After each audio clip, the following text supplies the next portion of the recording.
आचार्य जी, ये बताइए कि दिवाली की पूजा जो हम करते हैं साधारण लोग अपने घर में, एसेंशियल सामग्री क्या है जो कि होनी ही होनी चाहिए? जी मनोज जी, सबसे पहले दीपावली की पूजन में घर में कलश का महत्व है।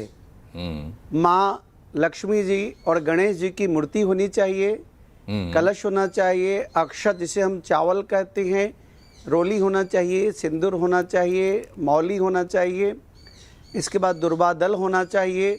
उसके साथ साथ विशेष रूप से लावा, बताशा जो माँ को भोग लगता है, और जो चीनी से बनी हुई हाथी, घोड़े, ऊंट, इस प्रकार की जो मिठाइयाँ होती हैं जो आज कम दिखती हैं, वह पारंपरिक मिठाई है माँ लक्ष्मी जी को, वो होना चाहिए। मखाना होना चाहिए, इसके साथ साथ पुष्प होना चाहिए, फल होना चाहिए, मिष्ठान होना चाहिए, मोदक होना चाहिए, पंचमेवा होना चाहिए, गंगा जल होना चाहिए, दूध दही घी होना चाहिए, अक्षत चंदन होना चाहिए।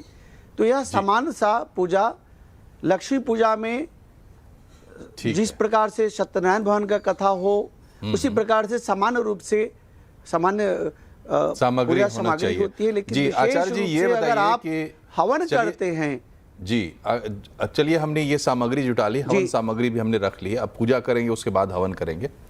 ये बताइए कि जब हम पूजा करने जाते हैं तो सामान्य तौर पर जो हमारा व्यवहार रहा है कि हम पूजा की जगह साफ़ सुथरा कर लेते हैं, आसन लगा लेते हैं, मूर्ति रख लेते हैं, सारी सामग्रियां रख लेते हैं, इतना तो हमें पता है। लेकिन हमें ये नहीं पता कि क्रम क्या होना चाहिए, कैसे क्या करना चाहिए।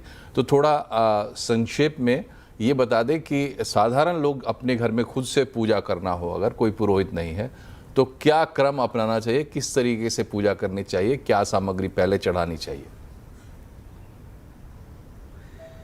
देखिए मनोज जी, जब हम पूजा पाठ लक्ष्मी देवी का करते हैं, आवाहन करते हैं, तो उसकी एक पद्धति होती है।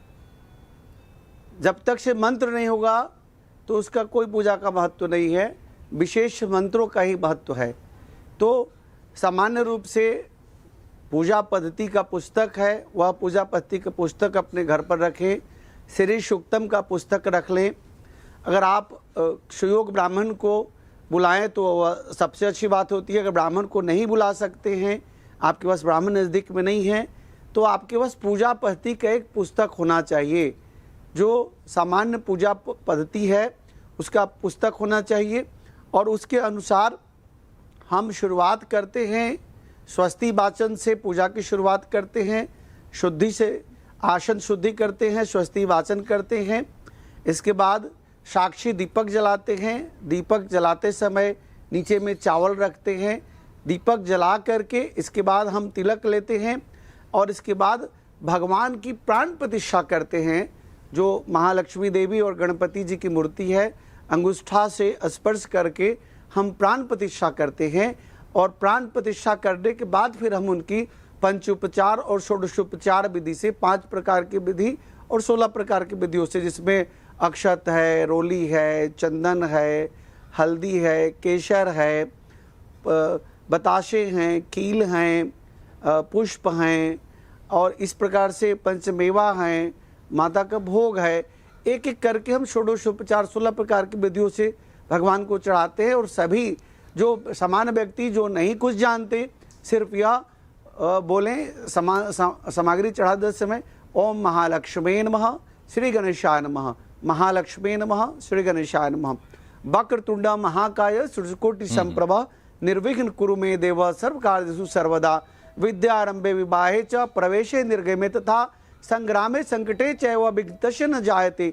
मंगलम भगवान विष्णु, मंगलम गरुड़ध्वज, मंगलम पुंडरीकाक्ष, मंगलाय तनोहरि। इस प्रकार से गणपति देव को सबसे पहले आवाहन करते हैं। गणपति देव के आवाहन के बाद महालक्ष्मी देवी को आवाहन करते हैं, महालक्ष्मी देवी की पूजन करते हैं, महालक्ष्मी देवी का विशेष पाठ करते हैं, और अंत में पूजा के अंत में महालक्ष्मी देवी की आरती करते हैं। आरती पूजा की थाल सामग्री सजा करके माता का ढंग से आरती करते हैं, और इस पूजा में शंख, दक्षिणावर्ती शंख और वामवर्ती शंख की विशेष महत्ता है। पूजा में शंखनाद भी करते हैं। जी। कपूर होना जरूरी है, अगरबत्ती होना जरूरी है, पंचमेवा होना जरूरी है। कर्पूर गौरम करुणावतारम संसार सारम भुजगेंद्रहारम सदा वसंतम हृदयारविंदे भवम भवानी सहितम नमामि। शांताकारं भुजगशयनं पद्मनाभं सुरेशं विश्वाधारं गगन सदृशं मेघवर्णं शुभांगं लक्ष्मीकान्तं कमलनयनं योगिर्भिर्ध्यानगम्यं वंदे विष्णुं भवभयहरं सर्वलोकैकनाथम। भगवान विष्णु को ध्यान करते हैं और विशेष रूप से त्रिपुर सुंदरी राजेश्वरी जो धन की देवी है।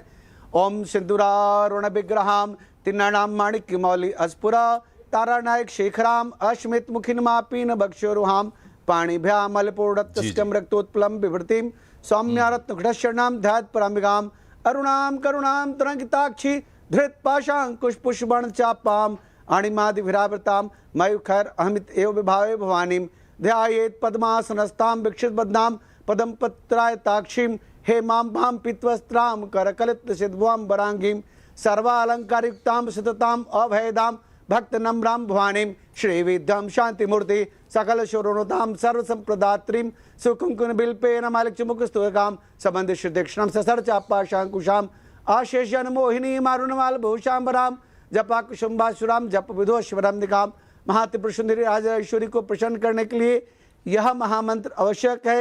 जो यह महामंत्र नहीं बोल सकते वह व्यक्ति केवल और केवल यह महामंत्र श्रीम ह्रीम श्रीम कमले कमलाले प्रसीद प्रसीद श्रीम ह्रीम श्रीम ओम महालक्ष्मी नमः महालक्ष्मी च विद्महे विष्णुपति च धीमहि तन्नो लक्ष्मी प्रचोदयात्। इस प्रकार से माता का वैदिक मंत्रों का भक्तों को चाहिए तो ऑनलाइन भी सारी चीजें उपलब्ध रहती हैं। बाकी किताबें हैं लोगों घर में, नहीं आप वहां से ले बिल्कुल सकते हैं। मनोज जी, और संक्षेप में आचार्य जी ने जो तरीका बताया उस तरीके से आप पूजा कर सकते हैं। अहम बात यह है कि भक्ति भाव से आप भगवान को स्थापित करते हैं और जो परंपरा रही है कि आप 5 संस्कार या 16 संस्कार जो उन्होंने कहा वो आप कर सकते हैं। एक छोटे से ब्रेक के